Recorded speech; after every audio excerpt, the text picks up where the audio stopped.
Next ਰਾਜੇ ਆਪਣੇ ਕੋਲ state legislative assembly and state legislative council, ਜਿਹੜੀ ਆਪਣੀ ਵਿਧਾਨ ਸਭਾ ਅਤੇ ਵਿਧਾਨ ਪ੍ਰੀਸ਼ਦ, ਇਹਦੇ ਬਾਰੇ ਆਪਾਂ ਅੱਜ ਡਿਸਕਸ ਕਰਦੇ ਹਾਂ। ਇਸ ਤੋਂ ਪਹਿਲਾਂ ਆਪਾਂ ਗਵਰਨਰ ਬਾਰੇ ਪੜ੍ਹਿਆ। ਗਵਰਨਰ ਦੇ ਵਿੱਚ ਰਾਜੇ ਜਿੰਨਾ ਕਰਿਆ ਆਪਾਂ ਇਹਦੇ ਵਿੱਚੋਂ ਹੀ ਕੁਐਸਚਨ ਬਣਦਾ, ਬਾਹਰੋਂ ਕੁਐਸਚਨ ਨਹੀਂ ਆਉਂਦਾ, ਠੀਕ ਹੈ। ਉਸ ਤੋਂ ਬਾਅਦ ਆਪਣੇ ਕੋਲ state legislative assembly and legislative council. State legislative assembly Punjabi ਚ ਬੋਲਦੇ ਆ ਵਿਧਾਨ ਸਭਾ, ਤੇ ਲੈਜਿਸਲੇਟਿਵ ਕੌਂਸਲ ਵਿਧਾਨ ਪ੍ਰੀਸ਼ਦ, ਠੀਕ ਹੈ। ਲੈਜਿਸਲੇਟਿਵ ਸਟੇਟ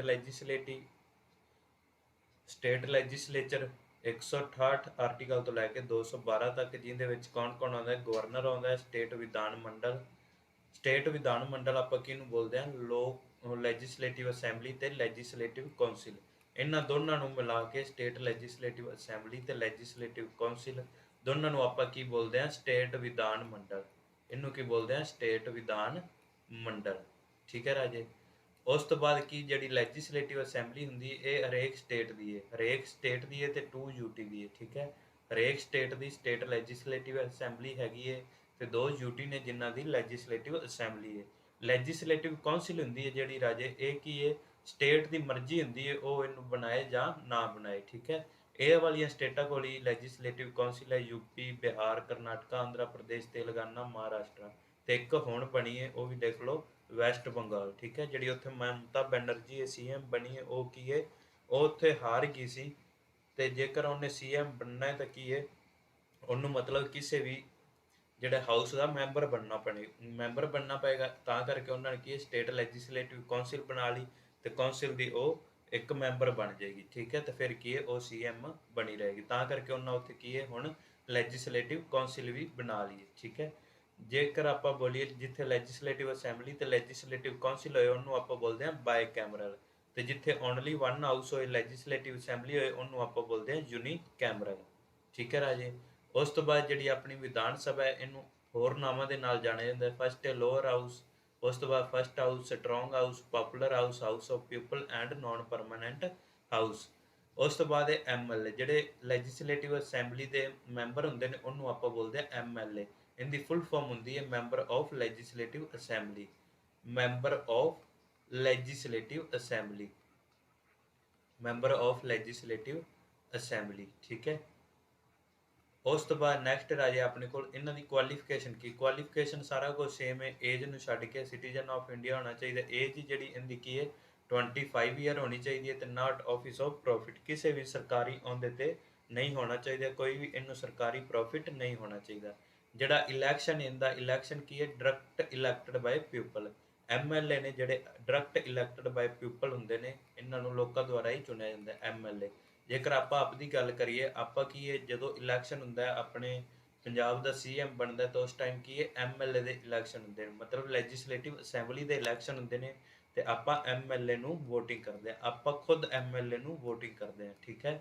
ਤੇ ਇਹਨੂੰ ਬੋਲਿਆ ਜਾਂਦਾ ਡਾਇਰੈਕਟ ਇਲੈਕਟਡ ਬਾਈ ਪੀਪਲ, ਕਿਉਂਕਿ ਲੋਕਾਂ ਦੁਆਰਾ ਚੁਣੇ ਜਾਂਦੇ ਨੇ MLA, ਠੀਕ ਹੈ। ਉਸ ਤੋਂ ਬਾਅਦ ਨੈਕਸਟ ਰਾਜੇ ਆਪਣੇ ਕੋਲ ਟੈਨੂਅਰ ਕਿੰਨਾ ਹੁੰਦਾ? 5 ਸਾਲ। ਮੈਕਸਿਮਮ ਸੀਟ ਕਿੰਨੀਆਂ ਹੁੰਦੀਆਂ ਨੇ? ਮੈਕਸਿਮਮ ਸੀਟ 500 ਹੋ ਸਕਦੀਆਂ ਨੇ MLA ਦੀਆਂ, ਤੇ ਮਿਨੀਮਮ 60 ਹੋ ਸਕਦੀ ਹੈ। ਕੁਝ ਕੁ ਐਕਸੈਪਸ਼ਨ ਕੇਸ ਨੇ ਇਹਨਾਂ ਸਟੇਟਾਂ ਨੂੰ ਛੱਡ ਕੇ, ਠੀਕ ਹੈ।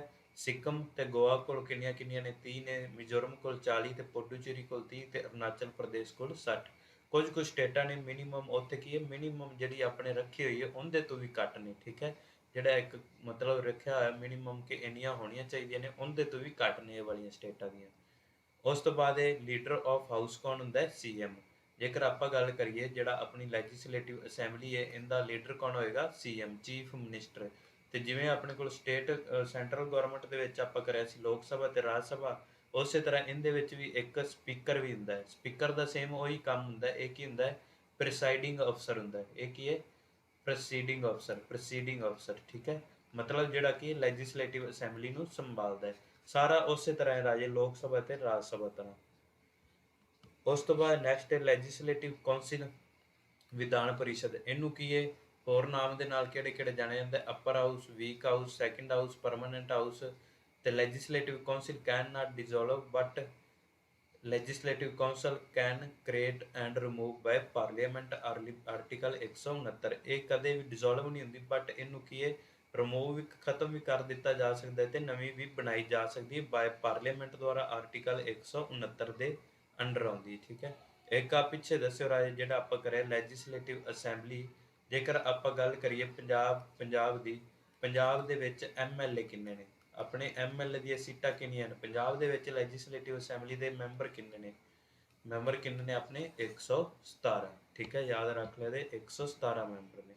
ਉਸ ਤੋਂ ਬਾਅਦ ਆਪਣੇ ਕੋਲ MLC, ਇਹਨੂੰ ਆਪਾਂ ਕੀ ਬੋਲਦੇ ਆ, member of legislative council, member of legislative council, legislative council. ਇਹਦੇ ਵਿੱਚ ਕੀ ਹੈ, ਇਹਨਾਂ ਦੀ ਏਜ ਕਿੰਨੀ ਹੋਣੀ ਚਾਹੀਦੀ ਹੈ, 30 ਈਅਰ ਏਜ ਹੋਣੀ ਚਾਹੀਦੀ ਹੈ, ਮਿਨੀਮਮ 30 ਸਾਲ ਏਜ ਹੋਵੇ, ਟੈਨੂਅਰ ਹੈ ਜਿਹੜਾ 6 ਸਾਲ ਹੋਣਾ ਚਾਹੀਦਾ। ਸੇਮ ਉਸੇ ਤਰ੍ਹਾਂ ਰਾਜ ਸਭਾ ਵਾਲਾ ਪ੍ਰੋਸੈਸ ਹੈ, ਹਰੇਕ 2 ਸਾਲ ਬਾਅਦ 1/3 ਸੀਟ ਨੇ ਜਿਹੜੀਆਂ ਖਾਲੀ ਹੋ ਜਾਂਦੀਆਂ ਨੇ, ਮੈਂਬਰ ਰਿਟਾਇਰ ਕੀਤੇ ਜਾਂਦੇ ਨੇ।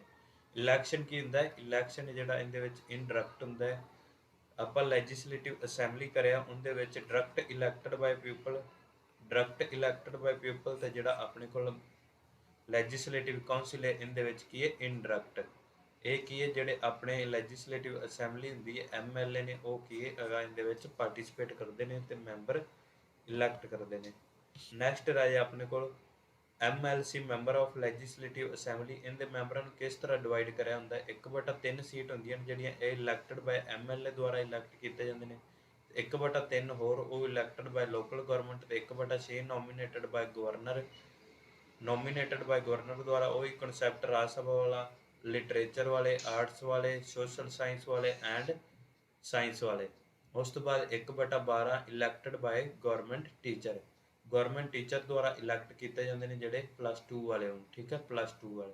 ਉਸ ਤੋਂ ਬਾਅਦ 1/12 elected graduate student, graduate student elect ਕੀਤੇ ਜਾਂਦੇ ਨੇ ਜਿਨ੍ਹਾਂ ਨੂੰ ਐਕਸਪੀਰੀਅੰਸ ਕੀ ਹੈ, 3 ਸਾਲ ਦਾ ਐਕਸਪੀਰੀਅੰਸ ਹੋਏ।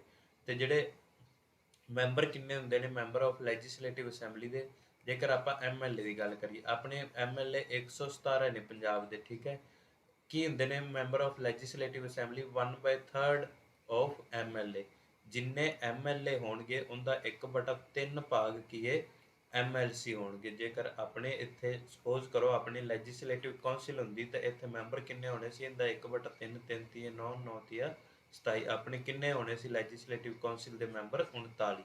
ਠੀਕ ਹੈ ਰਾਜੇ, ਇਹ ਸੀ ਆਪਣੇ ਕੋਲ ਲੈਜਿਸਲੇਟਿਵ ਕਾਉਂਸਿਲ, ਲੈਜਿਸਲੇਟਿਵ ਅਸੈਂਬਲੀ। ਇਹਦੇ ਨਾਲ ਆਪਣੀ ਸਟੇਟ ਗਵਰਨਮੈਂਟ ਕੰਪਲੀਟ ਹੈ। ਇੱਕ ਰਹਿ ਗਿਆ ਆਪਣੇ ਕੋਲ CM ਦੇ ਵਿੱਚ ਕੁਝ ਵੀ ਨਹੀਂ ਹੈ ਖਾਸ, ਬਸ ਤੁਸੀਂ ਇਹ 2-3 ਚੀਜ਼ਾਂ ਯਾਦ ਰੱਖਣੀਆਂ। ਠੀਕ ਹੈ, ਜਿਹੜਾ ਚੀਫ ਮਿਨਿਸਟਰ ਹੈ ਇਹਨੂੰ ਆਪਾਂ ਕੀ ਬੋਲਦੇ ਆ, real executive head, real executive head, real executive head. ਠੀਕ ਹੈ, ਜੇਕਰ ਆਪਾਂ ਗੱਲ ਕਰੀਏ ਗਵਰਨਰ ਦੀ, ਉਹ ਕੀਤਾ ਹੈ ਨੋਮੀਨਲ ਨੋਮੀਨਲ ਐਗਜ਼ੀਕਿਊਟਿਵ ਹੈਡ, ਤੇ ਜਿਹੜਾ CM ਹੈ ਇਹ ਕੀ ਹੈ, ਰੀਅਲ ਐਗਜ਼ੀਕਿਊਟਿਵ ਹੈਡ। ਇਹ ਕੀ ਹੈ, ਆਰਟੀਕਲ 164 ਦੇ ਅੰਡਰ ਆਉਂਦਾ ਹੈ।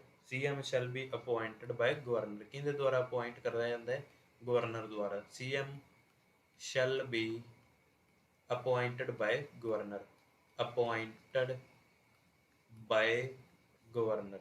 ਠੀਕ ਹੈ, ਕਿ CM ਹੈ ਜਿਹੜਾ ਗਵਰਨਰ ਦੁਆਰਾ ਅਪੁਆਇੰਟ ਕਰਿਆ ਜਾਂਦਾ ਹੈ। ਉਸ ਤੋਂ ਬਾਅਦ ਵੈਨ CM,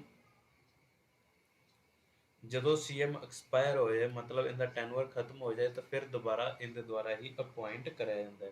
ਤੈਨੂੰ ਔਥ ਕੌਣ ਦਵਾਉਂਦਾ ਹੈ, ਜਿਹੜਾ ਆਪਣਾ ਮੁੱਖ ਮੰਤਰੀ ਹੁੰਦਾ, ਇਹਨੂੰ ਔਥ ਕਿਹਦੇ ਦੁਆਰਾ ਦਵਾਈ ਜਾਂਦੀ ਹੈ, ਗਵਰਨਰ ਦੁਆਰਾ।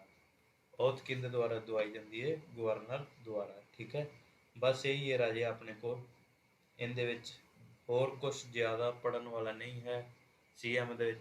ਜੇਕਰ ਆਪਾਂ ਗੱਲ ਕਰੀਏ ਫਸਟ ਵੂਮੈਨ CM ਕੌਣ ਸੀਗੀ, ਫਸਟ ਵੂਮੈਨ CM ਉਹ ਕੌਣ ਸੀਗੀ, ਸੁਚੇਤਾ ਕ੍ਰਿਪਲਾਨੀ, ਸੁਚੇਤਾ ਕ੍ਰਿਪਲਾਨੀ। ਠੀਕ ਹੈ, ਇਹ ਕਿੱਥੋਂ ਦੀ ਸੀ, UP ਦੀ। ਜੇਕਰ ਆਪਾਂ ਪੰਜਾਬ ਦੀ ਗੱਲ ਕਰੀਏ, ਪੰਜਾਬ ਦੇ ਵਿੱਚ ਵੂਮੈਨ ਕੌਣ ਬਣੀ ਸੀਗੀ, ਰਜਿੰਦਰ ਕੌਰ ਪੱਠਲ, ਰਜਿੰਦਰ ਕੌਰ ਪੱਠਲ। ਠੀਕ ਹੈ, ਰਜਿੰਦਰ ਕੌਰ ਪੱਠਲ, ਇਹ ਕੀ ਸੀ, ਪੰਜਾਬ ਦੀ ਵੂਮੈਨ CM ਰਹੀ ਹੈ।